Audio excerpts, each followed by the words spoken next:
Muy bien, estamos en Ampliación de Noticias, viernes 19 de junio con Patricia y Fernando. Muy buenos días, amigos. Buenos días, Raúl. ¿Cómo están todos? Todos bastante alentados, hasta los titulares parecen maravillosos. ¡Feliz 28! Hoy parecemos otro país, Raúl. Somos, pues, en verdad, un desafío siempre a la serenidad, ¿no es cierto? Pasamos de un extremo al otro, ¿no? Metemos un golazo, mañana sentimos que nos derrotan, en fin. Somos un país un poco bipolar, creo. Pero vibrante, eso sí. Eso sí. Y vamos a conversar precisamente con el ministro del Ambiente, don Manuel Pulgar-Vidal, que está con nosotros, precisamente acerca de varios temas positivos. Bienvenido, ministro. Gracias. Hola, por Raúl, estar con nosotros. Muy buenos días, Fernando, Patricia. ¿Qué tal? Como usted comprenderá, nosotros hemos estado siguiendo el día de ayer el debate, pero una cosa es vista desde el balcón y otra es sentadito allí. A ver, me gustaría que me cuente un poco el indudable cambio del clima político ambiental, como lo he denominado. Bueno, yo creo, Raúl, a mí no me tocó estar porque no había un tema del sector ambiente en ese debate, pero sin embargo yo creo que en política uno tiene que tener mucha paciencia y siempre mucha cautela.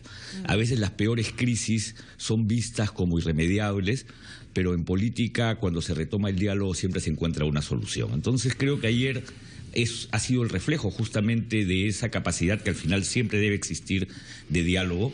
Yo creo que ahí es donde justamente prima este concepto de somos autoridades y las autoridades nos debemos al bienestar de la colectividad y por lo tanto tenemos que tomar decisiones y no podemos continuar por un clima de crispación postergando decisiones que son fundamentales. Entonces, el día de ayer ha sido una situación difícil, ha habido una polémica por el tema de las gratificaciones, donde se insistió, el Congreso insistió con su decisión original.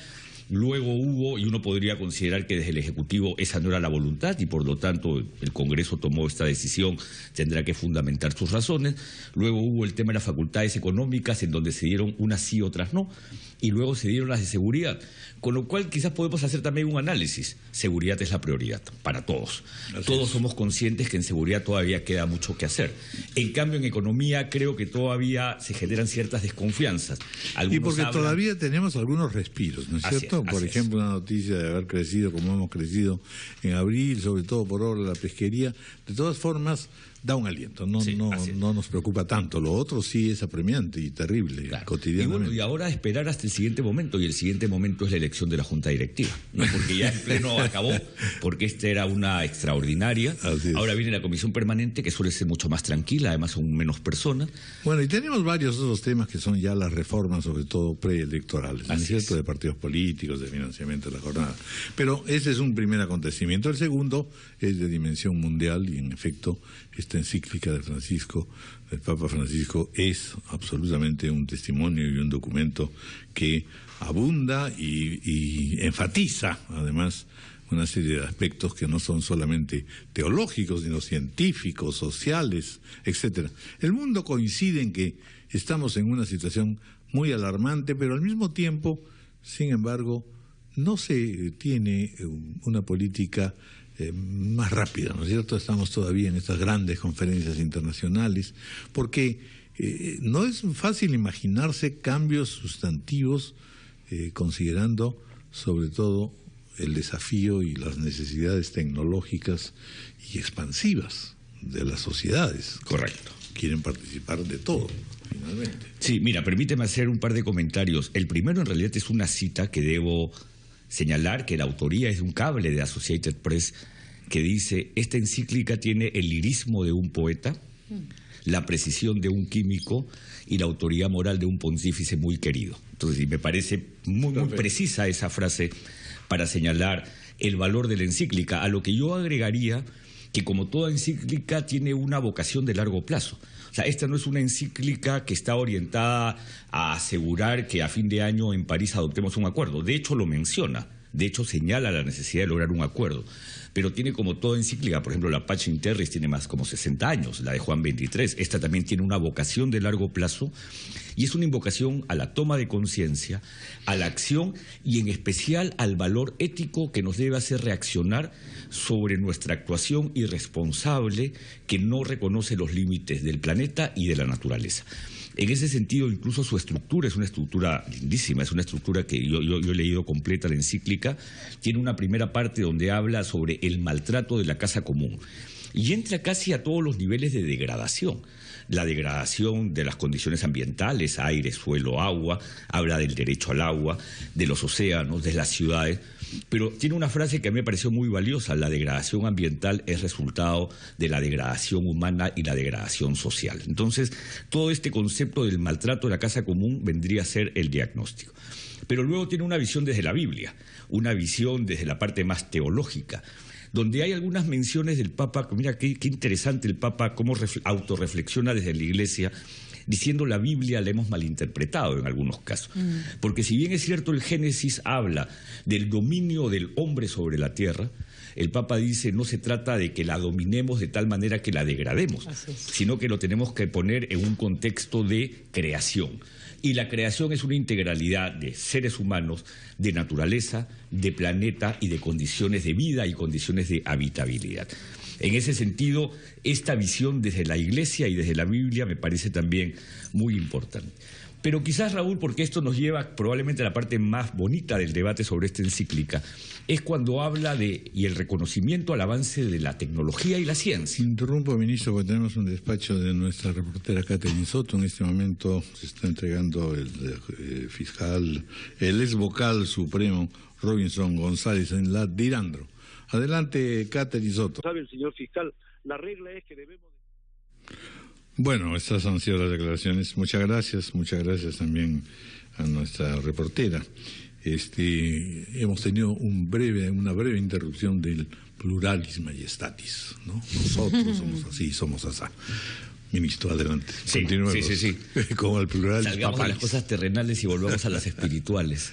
Bueno, entonces decía que la tercera parte, luego de haber hecho esta reflexión sobre que a veces hemos malinterpretado la Biblia sobre este supuesto dominio del hombre en la tierra, el Papa en esta encíclica sobre el cuidado de nuestra casa común entra a lo que yo considero que es la reflexión más importante. El ser humano ha avanzado en tecnología y en ciencia y esto le ha dado poder, pero ejerce este poder de manera irresponsable. Y eso me parece que es una frase... No solo le ha dado poder, ¿no es cierto? También le ha dado un estado superior de humanidad, en cierto sentido. Sí. Mucho más acceso a mucho más cosas. Mucho más acceso, pero ese acceso también genera un consumismo que genera una cultura de descarte. Incluso plantea la lógica del descarte, porque desconocemos los límites de la naturaleza y las condiciones para habitar esta casa común llamado el planeta, y por lo tanto no estamos ejerciendo adecuadamente el poder.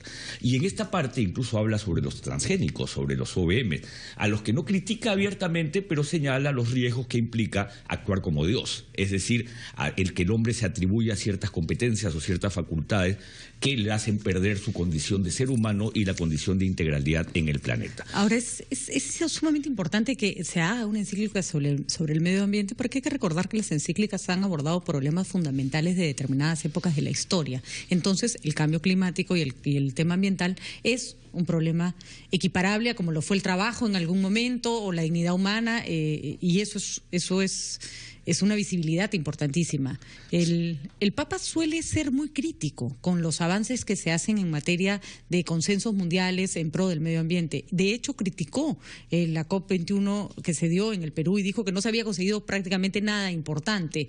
¿Es válida su percepción? Porque escribe encíclicas, pero también le da con palos a los gobernantes del mundo. Sí, yo creo que lo que pasa es que el Papa parte de, primero, un reconocimiento de las inequidades norte-sur, incluso las menciona y habla sobre una deuda ecológica, pero también es objetivo en señalar que esa inequidad se da incluso al interior de los países en vías de desarrollo. Es decir, no es tan solo una dicotomía país desarrollado, país en vías de desarrollo, sino sociedades de las naciones que también se rigen bajo aproximaciones de mucha inequidad. Pero tú me hacías la pregunta, Patricia, sobre si es importante que el Papa escriba una encíclica en materia ambiental y de cambio climático, y mi respuesta es absolutamente sí. porque los valores centrales en el debate climático y en el tema ambiental son la solidaridad y la ética. Porque la contaminación es fundamentalmente una expresión de egoísmo. Es el ser humano, de manera individual o representado en una nación, que asume una actitud donde externaliza una degradación o un daño simplemente por no asumir su propia responsabilidad. Entonces es una negación de un valor ético. Y en especial el cambio climático tiene un valor ético intra e intergeneracional, porque en el cambio climático lo que hagamos hoy día no lo vamos a ver nosotros. Una decisión que adoptemos en París va a dar resultados recién en el 2050, probablemente, cuando se logre estabilizar las condiciones del sistema climático que hoy día nos generan las consecuencias del cambio climático. Entonces, en ese sentido, es muy valioso que el Papa, desde la lógica de la solidaridad, vencer el egoísmo, reconocer los límites de la tierra, la sostenibilidad, plantee esta visión de largo plazo, haciendo dos críticas adicionales al modelo de desarrollo, sin entrar, porque no menciona al capitalismo como sistema, pero sí menciona al consumismo como actitud, y la lógica muy crítica al antropocentrismo moderno, es decir, el hombre como centro del universo sin límites. Y por eso, a partir de ello, plantea líneas de acción en donde para mí la frase central es: no debemos permitir que la política y las decisiones se subordinen únicamente a la economía. Lo que te está diciendo es que hay otros valores para tomar decisiones y para hacer políticas. Una de las cosas que no debería sorprender, siendo él argentino, es que de las citas en las notas a pie de página hay 7 citas latinoamericanas. Correcto. Sobre todo proceden de conferencias episcopales. He visto ahí Paraguay, Bolivia, República Dominicana, Argentina, Brasil, México, Perú no hay. Pero menciones también a la experiencia en los pueblos jóvenes de América Latina. De manera que estamos ante un documento que tiene vocación universal, pero que recoge parte de la reflexión producida en nuestra región. Correcto, porque además una línea transversal, Fernando, a la encíclica es el tema de luchar para vencer condiciones de pobreza y cómo la degradación ambiental, esta pérdida de capacidad para cuidar nuestra casa común, incide mayormente en condiciones de pobreza. Incluso la ciencia y la tecnología mal manejada puede llevarte al acceso a mayor bienestar a un grupo muy pequeño, pero mantener en pobreza a otro grupo mayor.